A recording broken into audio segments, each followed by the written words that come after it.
Assalamualaikum warahmatullahi wabarakatuh. Hai teman-teman, perkenalkan nama saya Nadira Rahmanur Hafia, kelas 4 dari SDN Sukorejo 2. Kali ini saya akan bercerita tentang asal-usul Kabupaten Kediri. Pada zaman dahulu, di Kediri ada sebuah kerajaan besar bernama Kerajaan Medang. Rajanya adalah Prabu Erlangga yang berasal dari Pulau Bali dan putra dari seorang raja di Pulau Bali. Ia menjadi Raja Medang setelah menikah dengan putri Raja Medang. Saat usia Prabu Erlangga sudah tua, ia ingin menjadi pertapa. Akan tetapi, ia harus menyerahkan tahta kerajaannya terlebih dahulu. Tahta kerajaan Medang akan diberikan pada putri semata wayangnya, seorang putri yang cantik jelita bernama Putri Diah Sangramwijaya. Akan tetapi, Putri Diah Sangramwijaya menolak keinginan ayahandanya. Ia tidak ingin menjadi raja, justru ingin menjadi seorang pertapa. Ia lalu meminta restu ayahandanya menjadi pertapa di Goa Sawangkan dan mengubah namanya menjadi Dewi Kilisuci. Prabu Erlangga berkeinginan menyerahkan tahta kerajaan pada putranya yang berasal dari Selirnya. Selirnya memiliki dua putra, yaitu bernama Raden Jayangrana dan Raden Jayanegara. Prabu Erlangga kebingungan untuk memilih salah satu yang akan diberi tahta kerajaan Medang. Prabu Erlangga berusaha mencari jalan keluar yang adil. Ia menyuruh Empu Barada untuk pergi ke Bali. Empu Barada disuruh meminta tahta kerajaan milik ayahanda Prabu Erlangga di Pulau Bali untuk salah satu putranya.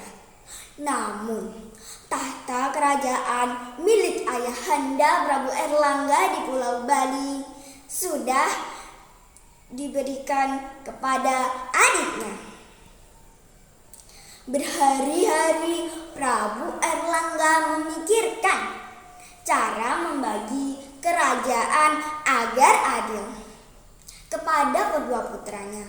Akan tetapi Prabu Erlangga tidak menemukan ide untuk membagi kerajaannya. Oleh karena itu, Prabu Erlangga kembali memanggil Empu Barada untuk meminta saran. Empu Barada meminta pada Prabu Erlangga bahwa ia yang akan membagi kerajaannya menjadi dua bagian yang sama besar. Serahkan semua pada hamba Baginda, hamba yang akan mengaturnya. Baiklah Empu, kuserahkan persoalan ini padamu. Keesokan harinya, Empu Barada terbang sambil membawa kendi. Kendi yang berisi air dari angkasa. Ia menumpahkan air kendi sambil terbang melintas persis di tengah-tengah kerajaan Medang. Ajaibnya, tanah yang kena tumpahan air kendi itu langsung berubah menjadi sungai. Sungai itu semakin besar dan airnya semakin deras. Sungai itu sekarang bernama Sungai Berantas. Kerajaan Medang pun sudah terbagi menjadi dua bagian. Batasnya sebagai ciptaan Empu Barada. Prabu Erlangga pun menyerahkan dua bagian dari kerajaan Medang itu pada Raden Jayangrana dan Raden Jayanegara. Bagian kerajaan Medang sebelah timur sungai diserahkan pada Raden Jayangrana, dan kerajaan diberi nama dengan Kerajaan Jenggala. Sedangkan bagian barat sungai diserahkan pada Raden Jayanegara dan kerajaannya diberi nama Kerajaan Kadiri. Setelah tahta kerajaan resmi diserahkan pada kedua putranya, Prabu Erlangga pun tentram hatinya dan pergi bertapa ke Puncangan.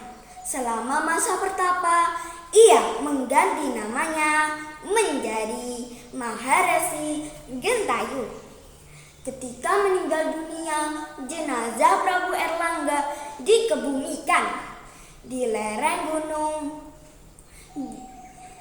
Penanggungan sebelah timur.